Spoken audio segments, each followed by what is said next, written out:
আমি মাদ্রাসা সম্পর্কে বলি যে বলছেন যে মাদ্রাসায় কি হয়, মাদ্রাসা বন্ধ করে দেওয়া উচিত। এ বিষয়ে মাননীয় স্পিকার আপনার মাধ্যমে জানাতে চাই, মাদ্রাসাতে যে পঠন পাঠন দেওয়া হয়, মাদ্রাসা আরবি শব্দ, এর বাংলা হচ্ছে পাঠাগার বা বিদ্যালয়। এই বিদ্যালয়গুলিতে যেমন বাংলা, ইংরেজি, কম্পিউটার সব পড়ানো হয়, সায়েন্স পড়ানো হয়, অনুরূপ একটি ধর্মীয় শাস্ত্র পড়ানো হয়। মাদ্রাসা থেকেই উঠে এসেছিলেন মাওলানা আবুল কালাম আজাদ, তিনি ভারতের প্রথম শিক্ষামন্ত্রী ছিলেন। আর এই মাদ্রাসা দারুল উলুম দেওবান, যেটা 1866 সালে প্রতিষ্ঠিত হয়েছিল, সেখান থেকে ইংরেজদেরকে তাড়াবার জন্য আন্দোলন হয়েছিল এবং Shaikhul Hind Maulana Mahmudul Hasan silk letter movement, রেশমি রুমাল আন্দোলন করেছিলেন, তিনি এই মাদ্রাসা থেকেই পড়েছিলেন।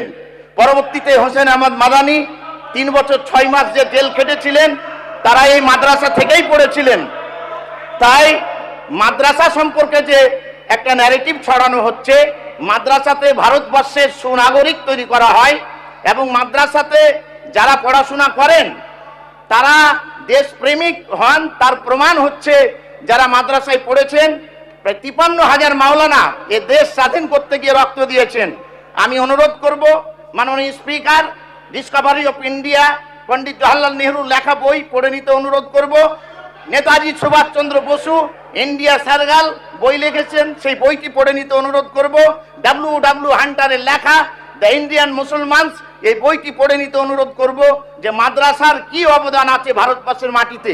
দারুল উলুম দেওবান্দ এবং জমিয়তে ওলামায়ে হিন্দের প্রেক্ষাপটে ভারতবর্ষের স্বাধীনতা আন্দোলনে মাদ্রাসা থেকে ঝড় তুলে ইংরেজদেরকে আমরা 7 সমুদ্র 13 নদী পার করেছিলাম। মাননীয় শ্রী ইসলাম মোহাম্মদ নজরুল, আপনার 8 মিনিট।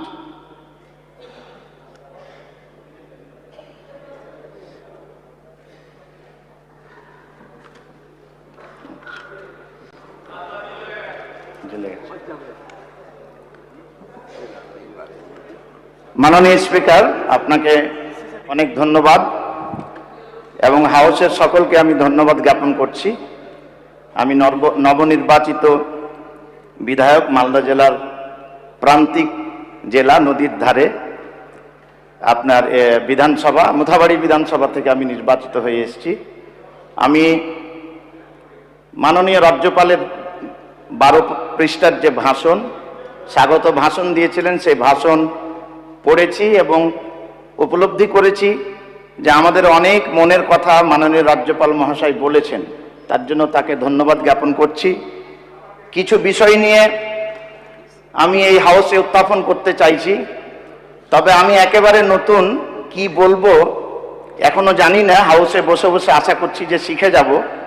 আমার সম্মানিত সদস্যগণকে অনুরোধ করব যে আমরা এখানে এসেছি, আমি আমার যে বিষয়গুলি রাখবো, যদি আপত্তি থাকে নিশ্চয়ই আপনারা বলবেন, আমরা সংশোধন করে নেব। আমি যে অনুচ্ছেদগুলো বা দাগগুলো পড়েছি মাননীয় রাজ্যপালের স্বাগত ভাষণে, তাতে 4 নম্বর দাগে এই নতুন সরকার দেশের অখণ্ডতা, সমৃদ্ধি ও জাতীয় নিরাপত্তা রক্ষার প্রতি নিশ্চিত রূপে অঙ্গীকারবদ্ধ থেকে রাজ্যের সর্বাঙ্গীন উন্নতি সাধনে সচেষ্ট হবে এবং জাতির উপরে উল্লেখ করে আমি কয়েকটি কথা উল্লেখ করতে চাই। ভারতের সংবিধানের 25 থেকে 28 নম্বর ধারা, সেই ধারাতে স্পষ্ট বলা হয়েছে ভারতবর্ষের প্রত্যেকটি ধর্মীয় কৃষ্টি কালচার কিভাবে করবে, কিভাবে প্র্যাকটিস করবে, তাদের নিজস্ব স্বাধীনতা দেওয়া হয়েছে ভারতের সংবিধানে। কিন্তু কিছু বিষয় আমরা লক্ষ্য করেছি, এ সরকার আসার পরে কিছু পজিটিভ দিক আমরা আশা করছি 1 মাসের মধ্যে।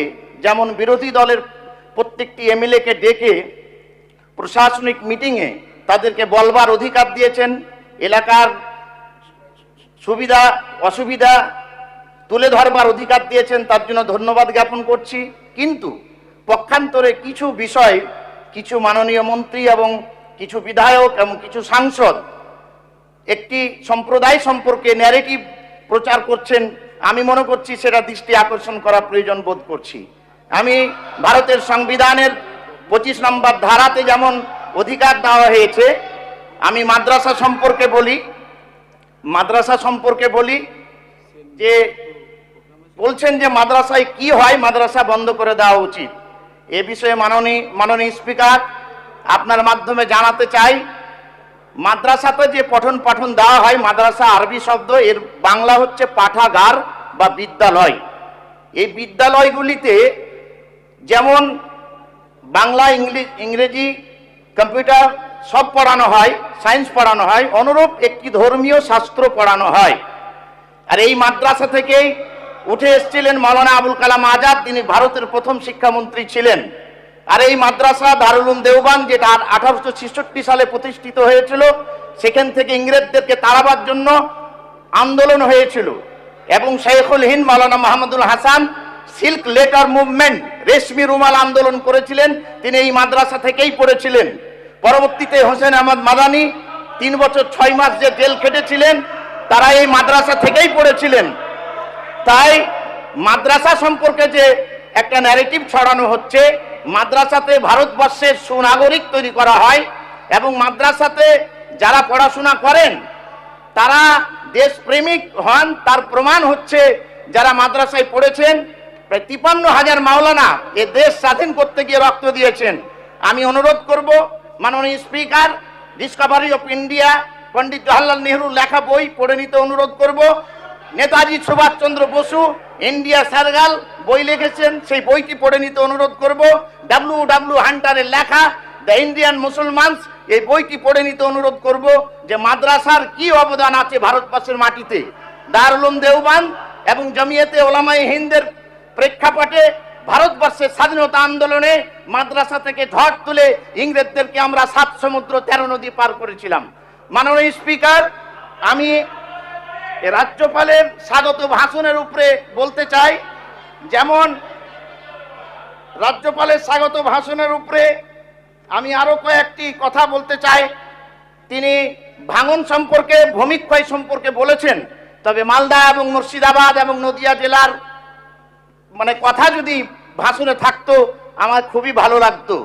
মাননীয় স্পিকার, তিনি নারী সুরক্ষার কথা বলেছেন, তার জন্য আমরা গর্বিত এবং এই সরকার অন্নপূর্ণা যোজনার মাধ্যমে নারীদেরকে সশোষিত এবং সম্মানিত করেছে, ধন্যবাদ জ্ঞাপন করছি। পূর্বের সরকারও করেছিলেন এবং এই সরকার করেছেন। তার সঙ্গে নারীদের জন্য যে ফ্রি বাসের ব্যবস্থা করেছেন, আমি এখানে অনুরোধ করব, আমার মনে হয় যে যারা চাকরিরতা এবং উচ্চ বেতনভুক্ত সে সমস্তকে ফ্রি না করে যারা ফ্রি পাওয়ার যোগ্য তাদের জন্য ফ্রি করলে আমার মনে হয় ভালো হয়। মাননীয় স্পিকার, আমি বর্ডার নিয়ে মাননীয় রাজ্যপাল যে ভাষণ দিয়েছেন, আপনার সময় শেষ হবে 1 মিনিট। বর্ডার নিয়ে মাননীয় স্পিকার যে ভাষণ দিয়েছেন, স্বাগত জানাচ্ছি। বর্ডারকে সিল করা হোক, একজনও ভারতবর্ষের মাটিতে কোনো নাগরিক অবৈধভাবে যেন প্রবেশ না করে কেন্দ্র এবং রাজ্য সরকারকে অনুরোধ করছি।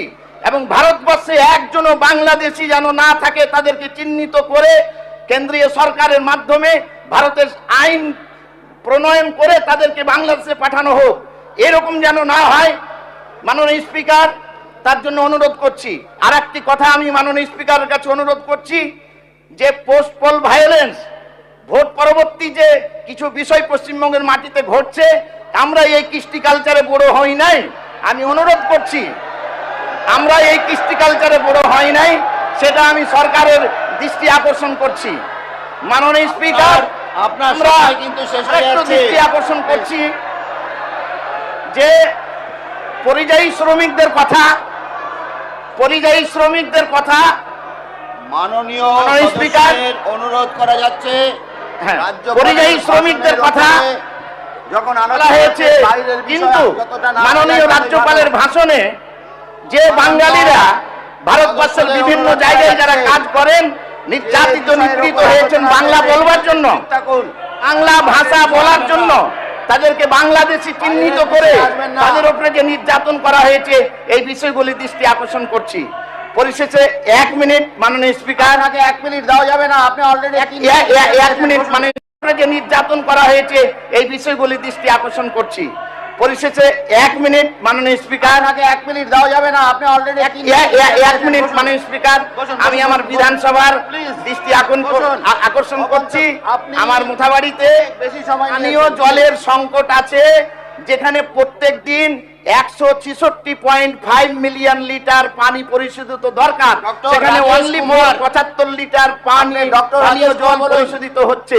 মাননীয় স্পিকারের মাধ্যমে ডক্টর অনুরোধ করছি, রাজেশ কুমার, আমার please মুথাবাড়ির করুন। জন্য পানীয় জলের ব্যবস্থা, মোথাবাড়িতে একটি 30 বেডের হাসপাতালের ব্যবস্থা করুন। হলে আপনার অনেক এবং সময় মোথাবাড়ি আছে। বাঙ্গিটোলা রুরাল হাসপাতালে দেখুন, এরকম করলে কিন্তু সভা পরিচালনা করা যাবে না। মেশিন হলে ভালো হতো। ধন্যবাদ মাননীয় বারবার করে স্পিকার, বলছি। Thank you. This is not fair.